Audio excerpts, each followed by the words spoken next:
ये कहानी 2013 की है, जब वान्या अपने 3 दोस्तों देव, अली और निधि के साथ हिमाचल प्रदेश के कुल्लू शहर में 4 दिन की ट्रिप के लिए आई थी।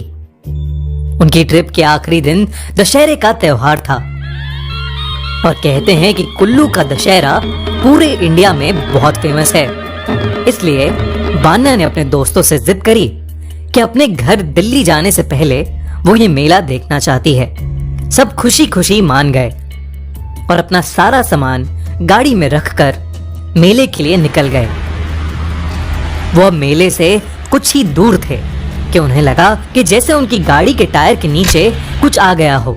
अली गाड़ी से उतरा और उसने देखा कि वो एक चौराहे पर खड़े थे और उनकी कार के टायर के नीचे एक मरी हुई काली बिल्ली और एक नींबू पड़ा था। अली ने ये बात सबको बताई। अली को लग रहा था कि उनके साथ किसी ने कोई मजाक किया है। निधि और देव भी अली की बात से सहमत हो गए, पर वान्या को कुछ अजीब सा इंट्यूशन आ रहा था, जैसे कुछ गलत होने वाला हो।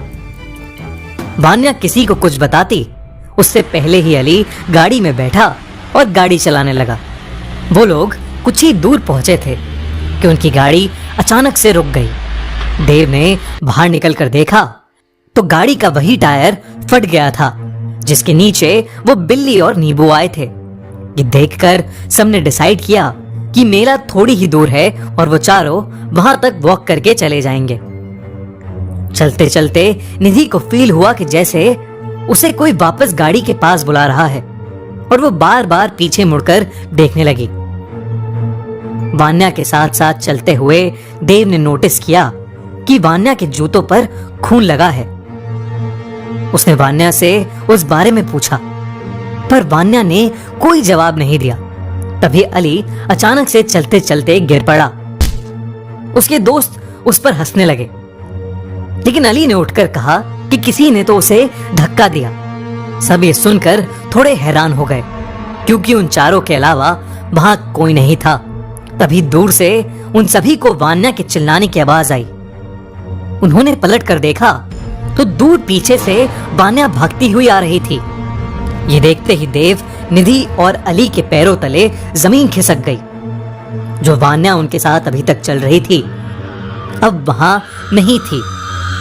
असली वान्या आकर अपने दोस्तों से पूछने लगी कि वो उसे गाड़ी में क्यों छोड़ आए थे। ये सुनकर निधि अचानक इतना डर गई कि उसके बुरी तरह पसीने छूटने लगे और वो वहीं खड़ी जम सी गई। देव ने निधि से पूछा कि उसे अचानक क्या हुआ, तो उसने अपने हाथ से एक पेड़ की तरफ इशारा किया। उसी वक्त सबने उस पेड़ की तरफ देखा तो उन्हें उस पेड़ से उल्टी लटकी हुई एक औरत नजर आई। वो इतनी डरावनी थी कि उसे देखकर निधि तो बेहोश ही हो गई। उसकी आंखें बिल्कुल लाल थीं, लंबे सफेद बाल, टेढ़े हाथ और सफेद साड़ी पहने हुए वो उन्हें देखकर मुस्कुरा रही थी। उसी औरत के साथ एक काली बिल्ली भी पेड़ पर बैठी थी। ये देखते ही वान्या, अली और देव बहुत ज्यादा घबरा गए और निधि को उठाकर वहां से भागने लगे।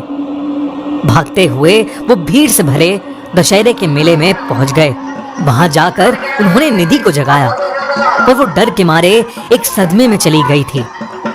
उन चारों ने पूरी रात उसी मेले में बिताई और सुबह होते ही अपनी गाड़ी ठीक करा के वहां से निकल गए। वापस जाते हुए निधि की हार्ट फेलियर से मौत हो गई। कुछ दिनों बाद वान्या ने सबको बताया कि उस दिन वान्या ने देखा था कि निधि गाड़ी के बाहर कुछ देख रही थी। जब वान्या ने बाहर देखा तो उसे वही पेड़ दिखा जिस पर उस रात वो औरत लटकी हुई थी। उस पेड़ पर उसे वो औरत तो नहीं दिखी, पर वो काली बिल्ली वहीं बैठी थी। निधि उसी काली बिल्ली को देखे जा रही थी। अचानक उस काली बिल्ली को देखते देखते निधि की आंखें लाल हो गई थीं।